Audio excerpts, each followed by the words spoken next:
কি এটা কি আসলো? গট ইট লিখে দিব? জি ম্যাম। হ্যাঁ, এখন সিমটমস অফ হাইপার অ্যাক্টিভিটি কি কি আছে? যেমন figures with tap hands or feet, screens in seat, are unable to play quietly. এটা হচ্ছে symptoms of hyperactivity. O feet এবং tap hands and screams in seat, unable to play quietly. তারপর is often on the go, talk excessively, blurts out in an answer before a question has been completed, has trouble waiting with his or her turn. হ্যাঁ, তারপরে interrupts and or intrudes on others, অন্যান্যদেরকে interruption করবে।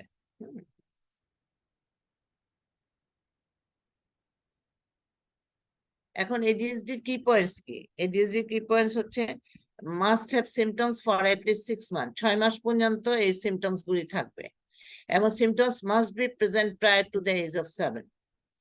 7 বছরের before 7 years এই symptoms গুলি develop করে। Evidence of significant functional impairment, হ্যাঁ, আর symptoms are extreme of normal behaviour. Normal behaviour extreme চলে যাবে। এবং ট্রিটমেন্ট হচ্ছে বিহেভিয়ার থেরাপি, এবং এইমস এন্ড আইডেন্টিফাইং বিহেভিয়ার, কি বিহেভিয়ার করছে সে আইডেন্টিফাই করে সেটা, যেটা নাকি চার্জ লাইফে ইন্টারফেয়ার করছে, ultimately improving the behaviour improve করতে হবে। এবং কতগুলি ফার্মাকোলজিক্যাল ট্রিটমেন্ট দিতে হবে, যেমন এমফিটামিন, ডেক্সট্রোএমফিটামিন, তারপর সিরোটিনিন, নরএপিনেফ্রিন রিআপটেক ইনহিবিটর, অ্যাটোমোক্সিটিন, এগুলা, আলফা অ্যাগনিস্ট, ক্লোনিডিন, আর ট্রাইসাইক্লিক অ্যান্টিডিপ্রেসেন্ট, ইমিপ্রামিন, কোলিপ্টামিন, SSRI, মাও ইনহিবিটরস, এগুলা দিতে হবে। আর এখন আমরা একটু যাই টেম্পার ট্যান্ট্রামে। টেম্পার ট্যান্ট্রামটা কি জিনিস আপনারা শুনতে পাচ্ছেন? Excuse me. জি ম্যাডাম। জি ম্যাম, আমরা শুনতে পাচ্ছি ম্যাম। আচ্ছা, শুনতে পাচ্ছেন তো? Yes ma'am. আচ্ছা, it is an expression, temper tantrum হচ্ছে, এটা হচ্ছে expression of anger and frustration. In this condition child is lying or throwing himself down, kicking, screaming, throwing things or hitting. সে ছুঁড়ে ছুঁড়ে মারবে, হঠাৎ করে সে রাগ হয়ে যাবে, হঠাৎ করে সে ফ্রাস্ট্রেটেড হয়ে যাবে। এই কন্ডিশনে সে অনেক সময় শোয়ার থেকে নিজেকে ছুঁড়ে মারবে, মানে কিক করবে, স্ক্রিমিং করবে, থ্রোয়িং থিংস অর হিটিং, মানে কাকে সে মারতেছে সেটা বুঝবেও না। This very common 1 to 4 years of age, 1 থেকে 4 বছর বয়সে এটা খুব কমন হয়। এবং টেম্পার ট্যান্ট্রাম হোমে হচ্ছে this behaviour can be annoying for parents, but in the public they serve as an embarrassment পজিশনে নিয়ে চলে যাবে বাবা মাকে। This condition can be managed and parents are advised to use the distraction, তখন ওকে distracted করে দিতে হবে, অন্য কাজে, অন্য একটা জিনিস, অ্যাট্রাকটিভ জিনিস দেখায় তাকে সে চিন্তা থেকে দূর করতে হবে। এবং not to use negative terms, but the child's demand leading to tantrum should not be granted. কোনো নেগেটিভ অ্যাটিটিউড করা যাবে না, নেগেটিভিজম ওকে করা যাবে না। এটা করো না, সেটা করো না, এটা করতে পারবে না। যেমন টেম্পার ট্যান্ট্রাম, এই বাচ্চাটা শুয়ে গেল, হট করে শুয়ে গেল, কান্নাকাটি করছে, চিৎকার করছে, একটা এম্বারেসিং কন্ডিশন ক্রিয়েট করছে। এবং স্টেমারিং কাকে বলে? এখন স্টেমারিং হচ্ছে also called childhood onset fluency disorder. Stammering stuttering হচ্ছে স্টেমারিংটা হচ্ছে also called stammering or childhood onset fluency disorder. It is a speech disorder, involves frequent and significant problems with normal fluency, flow of speech. Flow of speechটা hamper করবে। এবং যেমন মানে ওই স্টেমারিং হচ্ছে ওই যে তোতলানো আর কি, দিস ইজ স্টেমারিং। এবং people who stutter know what they want to say but have difficulty saying it. প্রথমে ইনিশিয়াল স্টেজে স্টেমারিংটা বেশি হয়, যখন বেশি ভয় পেয়ে যায় তখন বেশি হয়। যখন একটা কাজে খুব তাড়াতাড়ি করতে হয় তখন স্টেমারিংটা বেশি হয়। আস্তে আস্তে কোনো কিছু জিজ্ঞেস করলে সেটা আস্তে আস্তে ও চিন্তা করে করে বললে স্টেমারিংটা কমে যায়। Know what want to say but have difficult saying it. For example, they may repeat or prolong a word, a syllable, or a consonant or vowel sound.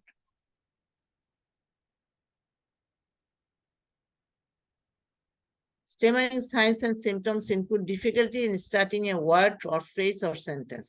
একটা word, phrase or sentence start করতে, initiate করতে কিন্তু difficult হবে। যেমন start করতে অনেকক্ষণ time লাগে, ও নিজে বলতে চায় কষ্ট করে বলতে পারে না।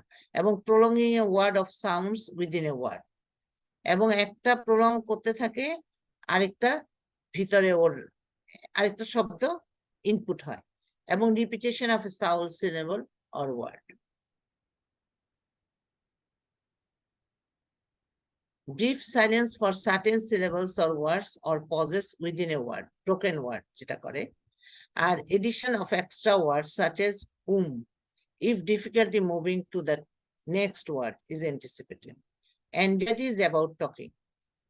যখন এই জিনিসগুলি হয়, অ্যাংজাইটি যখন হবে তখন ইয়ের সময়, কথা বলার সময়, তখন কিন্তু ও আরো তোতলাবে।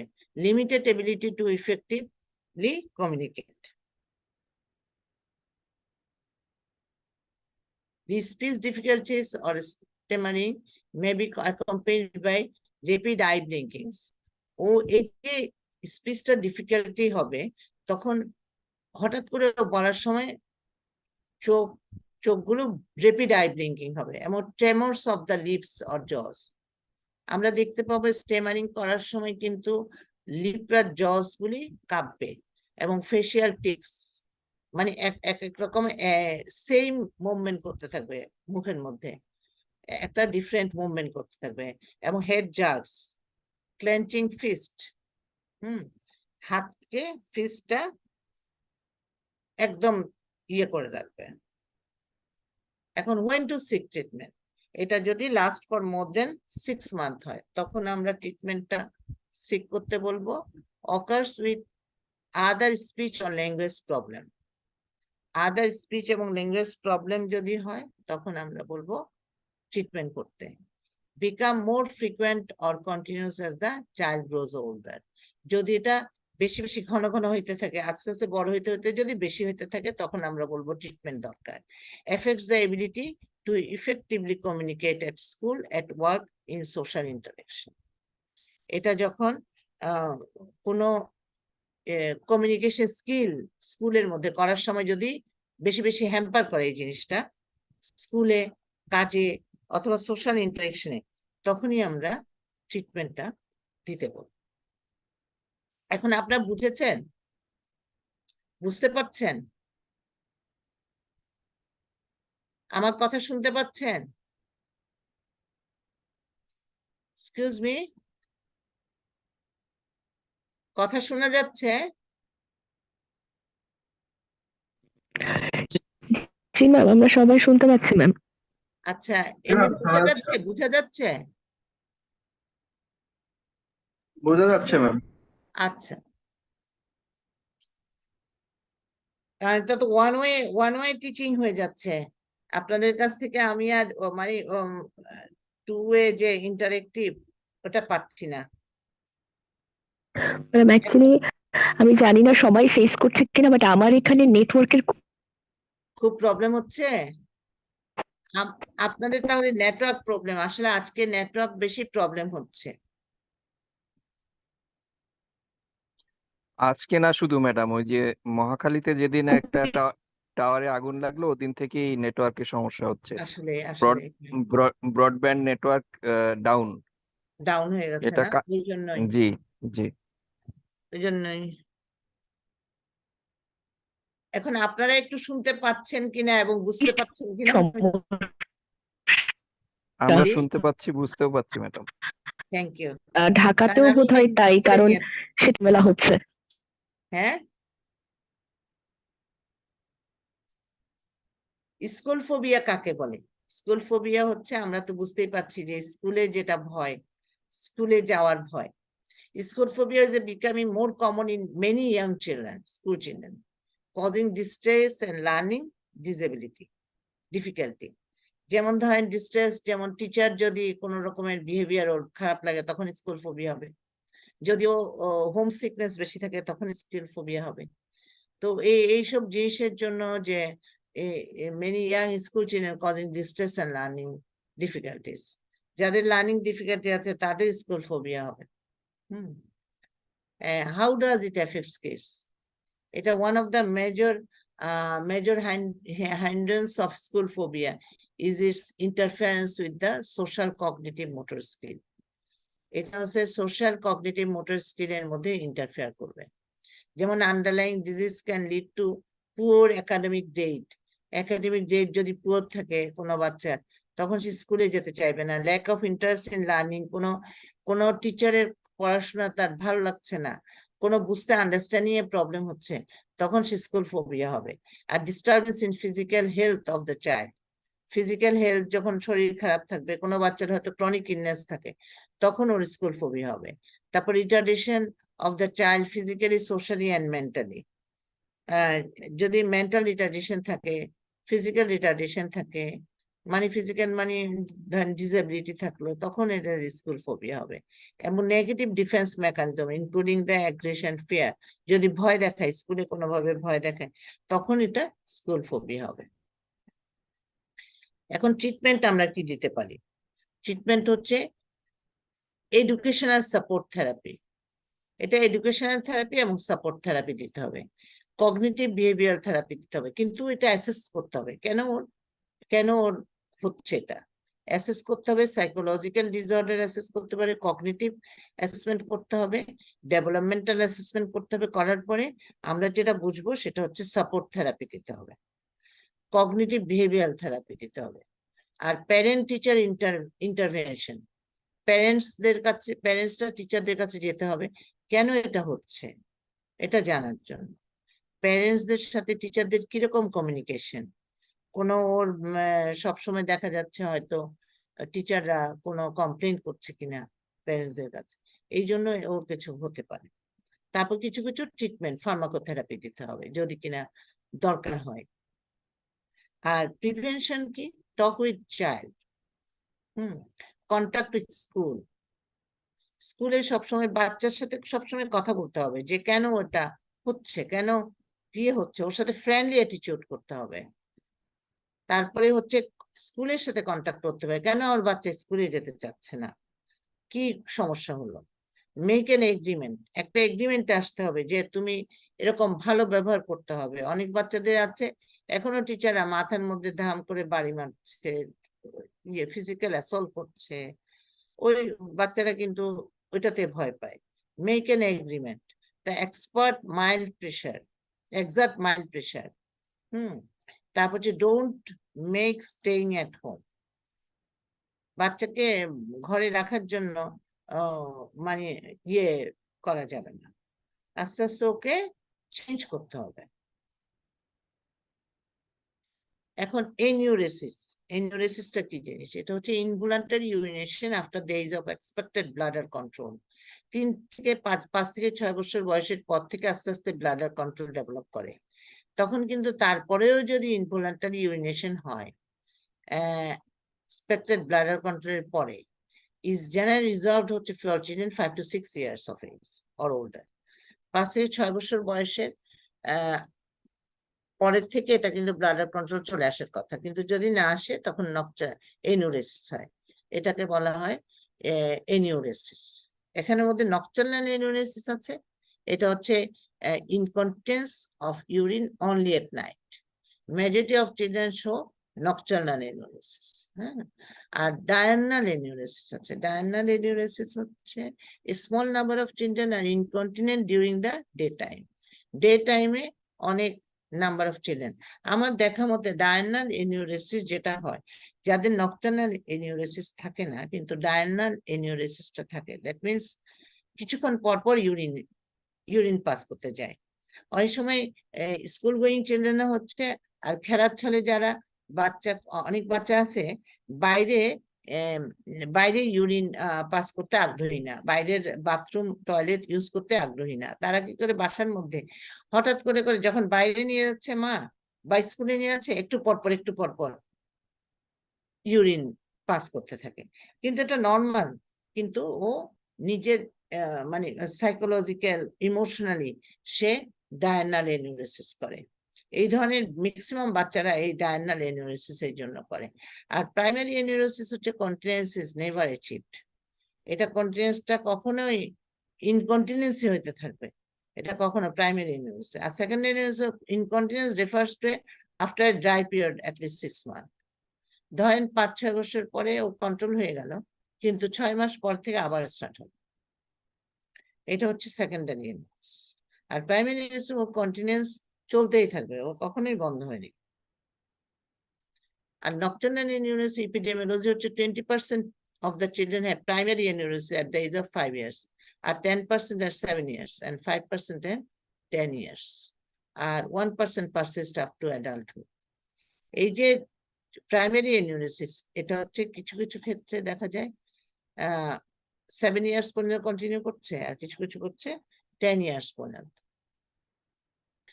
Boys more than girls, boys is more than girls, 70% have family history, family history positive থাকবে nocturnal enuresis। অনেক সময় ম্যাক্সিমাম ক্ষেত্রে family history positive থাকে। both parent enuresis 77% affected, both প্যারেন্টের যদি enuresis এর হিস্ট্রি থাকে তাহলে 77% affected হবে। আর if one parent enuretic, then 45% children affected. If no family history of patient, 15% of children affected। হ্যাঁ, এখন etiology and pathophysiology and maturational delay of neurodevelopmental process with bladder emptying at low volume secondary to smaller functional bladder capacity। etiologyটা হচ্ছে এটা, যেমন maturational delay of neurodevelopmental process, neurodevelopment process যদি development হতে delay হয়, mature হতে delay হয়, তখন bladder emptying হবে lower volume secondary to smaller functional bladder capacity. Bladder capacity lower volume smaller অ্যামাউন্টে পিভিআরটা বেশি থাকবে আর কি। Decrease secretion of ADH at night, antidiuretic হরমোনটা নাইটের সিক্রেশনটা কমে যাবে, ডেপ্টাসাল মাসেল ইনস্টেবিলিটি থাকবে। এই হচ্ছে নিউরো ডেভেলপমেন্টটা ম্যাচুরেশনটা হবে। আর ইনভেস্টিগেশন আমরা কি করব? আমরা ইনভেস্টিগেশন অবশ্যই করতে হবে, নাইলে ফাংশনাল নকটার্নাল এনিউরেসিস আমরা বলতে পারবো না। এটা অর্গানিক কজটা আমাদের বের করতে, অর্গানিক কজটা এক্সক্লুড করতে হবে। যেমন urine routine and microscopy examination করতে হবে, কালচার সেন্সিটিভিটি করতে হবে, আল্ট্রাসোনোগ্রাম অফ দ্য অ্যাবডোমেন করে আমরা কোনো রেনাল অ্যাবনর্মালিটি পাচ্ছি কিনা দেখতে হবে, পেইন এক্সট্রা অ্যাবডোমেন করবো আমরা, কোনো কনস্টিপেশনের হিস্ট্রি থাকলে, রিপিটেটিভ ইউরিনারি ট্র্যাক্ট ইনফেকশন থাকলে এরকম এনিউরেসিস হতে পারে। তারপর সিরাম ক্রিয়েটিনিনটা করতে হবে। আর যেটা আমরা করব সেটা হচ্ছে ট্রিটমেন্ট কি করব? ট্রিটমেন্ট হচ্ছে counselling about the nature and future of the disease. কাউন্সিলিংটা ভালোভাবে করতে হবে। এখন এই কাউন্সিলিং করতে হবে, কাউন্সিলিং এর কিছু কিছু জিনিস আছে, যেমন আমরা কিছু কিছু অ্যালার্ম ইউজ করতে পারি। কাউন্সিলিং করবো বাবা মাকে, যেন বাবা মার একটু ওর দিকে কেয়ার নেয়, কারণ ওর নাইটে ওর যখন ঘুমাবে তখন আমরা যেমন supportive motivational, avoid punishment for wait night, হ্যাঁ, রিওয়ার্ডেড ফর ড্রাই নাইট। একটু যদি পানিশমেন্ট দিব না আমরা বাচ্চাকে, যদি পানিশমেন্ট দিই তাহলে সেই বাচ্চা ভয়ের চোটেও পেশাব করে দিবে। তার জন্য আমরা পানিশমেন্ট দিব না রাতের বেলা ইউরিন পাস করলে, এনিউরেসিস করলে। কিন্তু যদি সে একদিন ইউরিন পাস না করে, যদি সে ড্রাই নাইট থাকে, তাহলে আমরা কিন্তু তাকে কিছু রিওয়ার্ড দিব, কিছু প্রাইজ দিব, ইনসেন্টিভ দিব, যার জন্য ও খুব ইন্টারেস্টেড শো করে আবার তারপরে সে ইউরিন পাস করতে চাইবে না। যেমন কিছু কিছু কন্ডিশনিং আছে, কি কি আমরা করব? অ্যালার্ম সেট করে দিব বেড ওয়েটিং এর। বেড ওয়েটিং ধরেন আমরা ঠিক 2 hours before bed, before going to bed 2 hours এর 2 ঘন্টা আগেই আমরা খাওয়া দাওয়া সব কমপ্লিট করি। যেমন একটা বাচ্চা 10টার সময় 10টার সময় ঘুমাতে যায়, তাকে আমরা 8টার মধ্যে সব খাবার দাবার আমরা কমপ্লিট করাই দিতে হবে, including water, including solid food, সবকিছু আমরা কমপ্লিট করব। তারপরে কমপ্লিট করার পর 2 ঘন্টা পরে যখন বেড টাইমে যাবে, বেডে যাবে, তার আগে আমরা ইউরিনের জন্য ইউরিন আউটপুট করে ভালোভাবে সে বেডে যাবে। বেডে যাওয়ার পরে তার 2 ঘন্টা পরে আমরা একটা অ্যালার্ম সেট করবো, অথবা 1.5 ঘন্টা পরে, যখন সে ইউরিন আউটপুট হয়, মা বাবারা বুঝতে পারে, তখন আমরা একটা অ্যালার্ম সেট করবো। 1.5 ঘন্টা পরে অ্যালার্ম সেট করলে সে 1.5 ঘন্টা পর ওকে তুলে আমরা মা বাবাকে বলবো যে একটু কষ্ট হবে, কিন্তু তাকে তুলে যেন ইউরিন আউটপুটটা করায়। তারপরে আবার শুয়ে 2.5 or 3 hours পরে আরেকটা অ্যালার্ম দিতে হবে, দিয়ে মা বাবাকে। এইভাবে যদি কিছুদিন করতে থাকে, তখন কিন্তু একটা এক্সারসাইজ হবে, ব্লাডার এক্সারসাইজ হতে থাকবে। যদি এটা ফাংশনাল হয়, তখন এটা কন্ট্রোল হয়ে যাবে। কিন্তু কিছু কিছু ক্ষেত্রে ট্রিটমেন্ট দরকার হয়, যেমন ব্লাডার এক্সারসাইজ করাবো আমরা, বিহেভিয়ার ট্রিটমেন্ট দিব, ফার্মাকোথেরাপি যেমন ডেসমোপ্রেসিন আমরা ডেসিটেট দিতে পারি, টোফরালিন যাকে বলে, তারপর সাইকোথেরাপি আমরা দেই, সাইকোথেরাপি দিয়ে, এবং ফলো আপ করতে হবে। ফলো আপ করতে হবে, কারণ বেবিকে সবসময় ওকে ওকে ওকে এনকারেজ করতে হবে, ডিসকারেজ এনকারেজ করবো কখন? ও যদি ড্রাই বেড থাকে, তখন আমরা ওকে এনকারেজ করবো যেন ও ইউরিন আর পাস না করে। আর ফলো আপটা is very important, follow up আমাদের করতে হবে। Thank you very much. আমার মনে হয় আমরা right time. Madam madam desmopressin বাংলাদেশে আমি যতদূর জানি শুধুমাত্র ট্যাবলেট ফর্মে পাওয়া যায়, ওই কিন্তু যে বাচ্চাদের তো না, এখন আপনার ওই যে হেলথ কেয়ারের একটা ওই যে স্প্রে পাওয়া যায় ডেসমোপ্রেসিন, ওটা খুব ওই যে কি জানি নাম, ওটা দেখালাম ডেসমোপ্রেসিন, এটা কি নাম আছে নেজাল হেলথ স্প্রে? কেয়ার। হ্যাঁ নেজাল স্প্রে ম্যাডাম? হ্যাঁ, স্প্রে পাওয়া যায়, ওটা দিলে অনেক সময় হয়, ওটা দিলে আপনার অনেক সময় না, ওটা খুব ভালোই এফেক্ট হয়। আহ,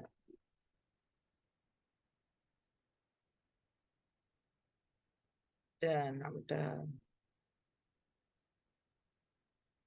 ওটার একটা আছে, ওটা একটা ট্রেড নেম আছে।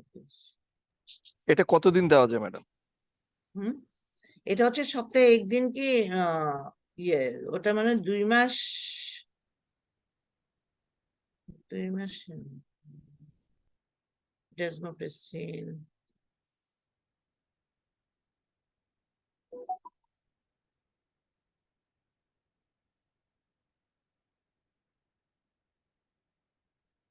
এটা অ্যান্টিবায়োটিক হিসেবে কাজ করে আর কি। এটা হচ্ছে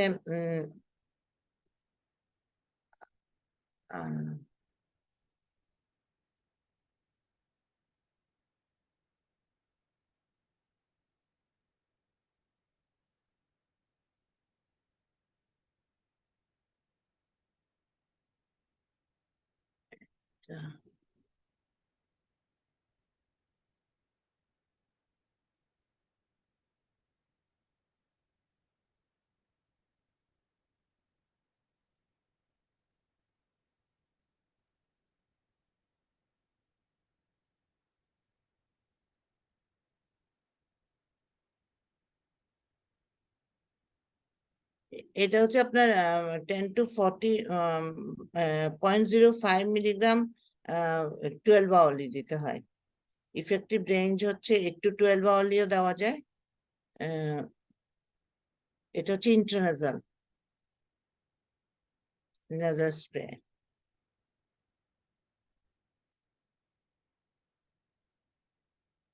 এটা আর কি। আর কোনো জি question? Madam, nasal spray, sublingual tablet বিভিন্ন ফর্মে পাওয়া যায়। হ্যাঁ, বিভিন্ন ফর্মে পাওয়া যায়। ম্যাডাম ম্যাডাম হ্যাঁ, ছিল যে এটা কতদিন যাবত চালানো যায় আর কি, মানে রিকমেন্ডেড, এবং কি ডোজে?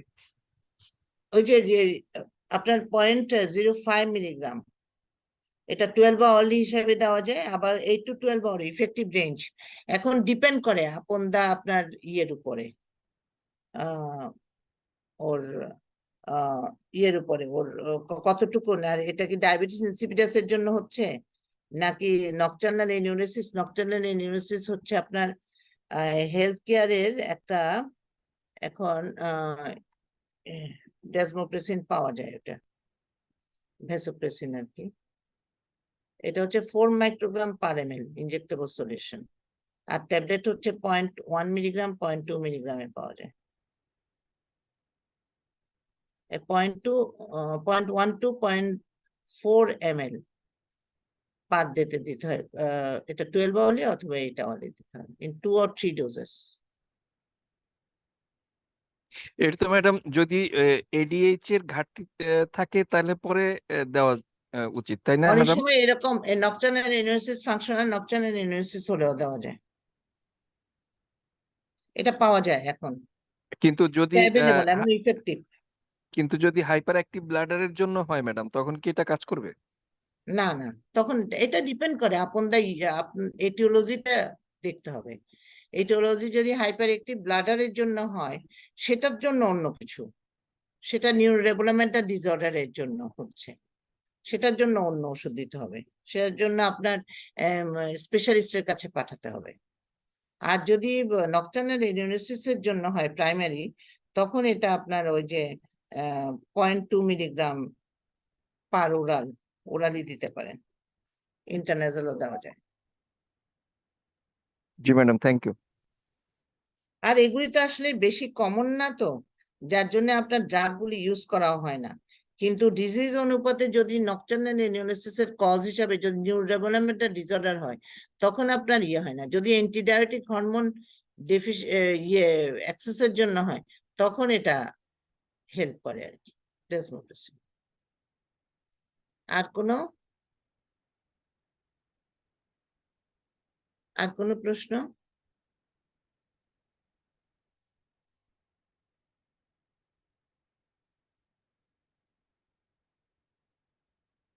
তো thank you very much. Thank you madam. আসসালামু আলাইকুম। থ্যাংক ইউ ম্যাডাম, আসসালামু আলাইকুম। ওয়ালাইকুম সালাম।